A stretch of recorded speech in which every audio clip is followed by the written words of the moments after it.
Roman Reigns is a tremendous wrestler, promo, character, and presence. The presentation of the character is unfathomably great, given the organisation that presents it. Roman projects a sinister aura as a man not to be messed with. And he's no one-dimensional villain either. There's a mischievous quality to his range of facial expressions that is, at times, absolutely hilarious. He's incredulous when confronted, as if the very notion that he might actually be defeated delights him. This is a challenging role. Roman Reigns has to get himself over as invincible, and the man can do it without forming a single expression on his face.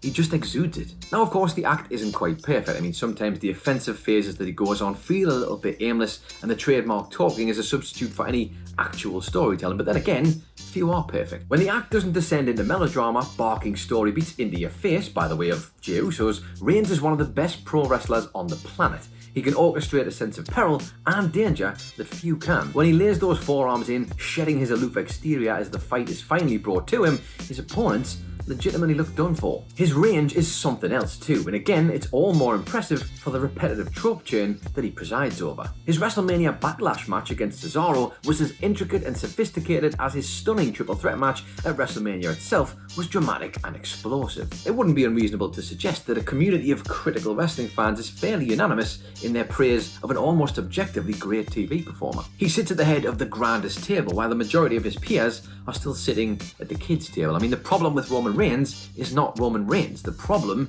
is that the Tribal Chief is a character on WWE television. WWE, almost a full decade after Super John Cena had peaked, has pushed a full-time talent with the utmost conviction. This is the kind of stuff WWE fans were aching for amid so much oppressive part-timer 50-50 nonsense way back when. WWE has allowed, through Paul Heyman, a big-time player to top into his inner self. Reigns is now the Roman that Jon Moxley and Chris Jericho were absolutely mystified that WWE couldn't adapt on screen. I mean, it turns out that all those times in interviews where Triple H said Roman is this cool hand Luke character, albeit while he was promoting that babyface Roman Reigns, it was actually true. The real life guy is exactly that. This Roman embodies the fundamental changes that WWE fans wanted. And in fairness, the company has done exactly what we asked them to do. We wanted them to change the Roman Reigns character, but we asked them to do it in 2015. The problem is, it's now 2021. WWE doesn't really do angles. They tell stories, emphasis on the tell, but within a low-energy standstill format,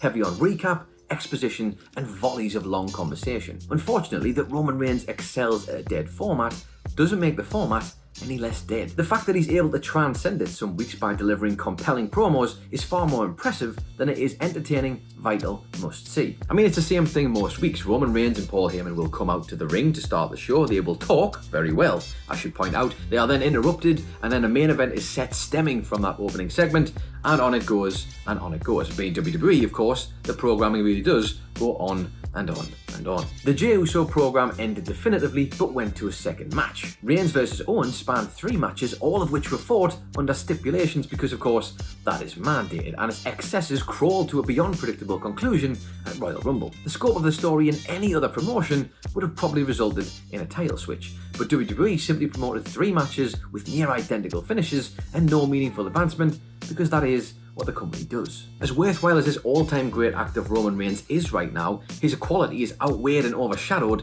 by a dire WWE product. Another very good match, again a rematch, opposite Daniel Bryan on April 30th, illustrated the insolvable puzzle here. Nobody bought that Daniel Bryan's career was on the line, even though, ironically, it actually might have been. The show didn't pop a rating either because after years of letting fans down, WWE's word is absolutely meaningless. Nothing means anything anymore. In an era which has featured no proper audience, buzz is almost impossible to determine, quantify, but if you look at, say, the often toxic world of wrestling Twitter perhaps, then yeah, the Roman Reigns act seems to be fairly unanimously liked. But the question is, how much does the good faith of social media translate across to the important facts and figures for WWE's bottom line? Combined, the 2 nights of WrestleMania 37 pulled 750,000 Google searches. In contrast, the Saturday leg of WrestleMania 36 generated 1 million searches, and even that was considered a disappointing number. Roman Reigns has not increased WWE's viewership, nor has he spiked the conversation in any meaningful way. The last great true WWE creation since The Shield, sadly, is just there. The ratings pattern, meanwhile, is dwindling like it always does in the shadow of WrestleMania. This isn't just a WWE issue, mind you, this is an industry-wide issue, yes. That includes AEW for everybody who's wagging those fingers, but the Roman Reigns character, because he's a WWE character, is the one who's meant to be leading it. And of course the other problem that we have here is that WWE is absolutely incapable of booking babyfaces properly. Drew McIntyre, a witty, credible warlord who can produce great matches and led the Red brand during the pandemic, has been left to be somewhat of an aberration by WWE Creative. He lingers around a dead Raw main event scene, booked as deserving of more opportunities despite losing clean in the middle of the ring at WrestleMania. He's there every week demanding another shot, each time getting a little less over as a result. Cesaro lost clean at WrestleMania and demanded another opportunity the very next SmackDown. I mean, in truth, what right did he actually have to claim that opportunity? And, it's no wonder why someone like Vince McMahon thinks that all of his wrestlers, like Cesaro and the other fan favourites on his roster, are these entitled millennials.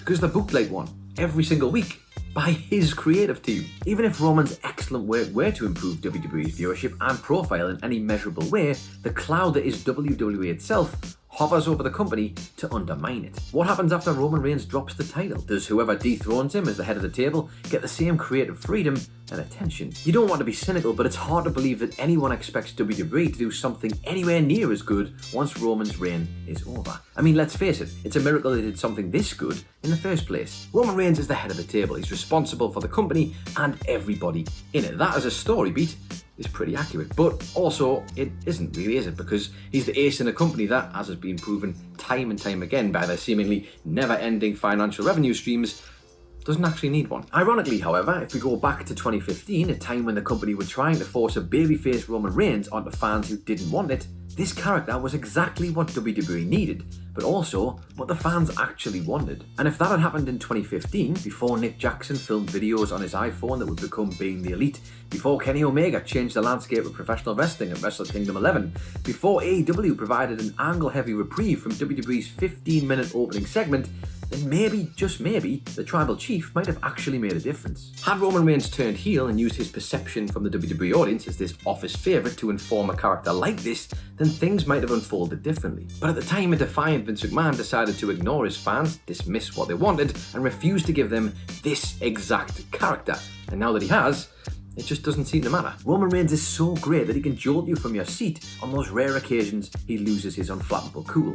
This man is a star. He's intimidating in his resting state. He isn't in 2021, making the impact you thought this character might have had 6 years prior. Roman Reigns' performance deserves so much more, but this time round, it's the defiant WWE audience who are deciding to ignore Vince McMahon's product, dismiss what he wants, and refuse to engage with his show, no matter how good this character might be. So there you have it then, that is the problem with Roman Reigns that nobody wants to talk about. Let us know your thoughts in the comments down below. Don't forget to like and share. Hit the old subscribe button if you haven't already. It's free. What could possibly go wrong? You can find the original article for this at whatculture.com/WWE. That's by Michael Sidgwick. Give that a read. You can also follow What Culture on Twitter at WhatCultureWWE. You can follow me on Twitter if that's your thing at It's Adam Nicholas, or if you just want some more videos, there should be some just over here. I've been Adam Nicholas, this has been What Culture Wrestling, and we will see you on the next one.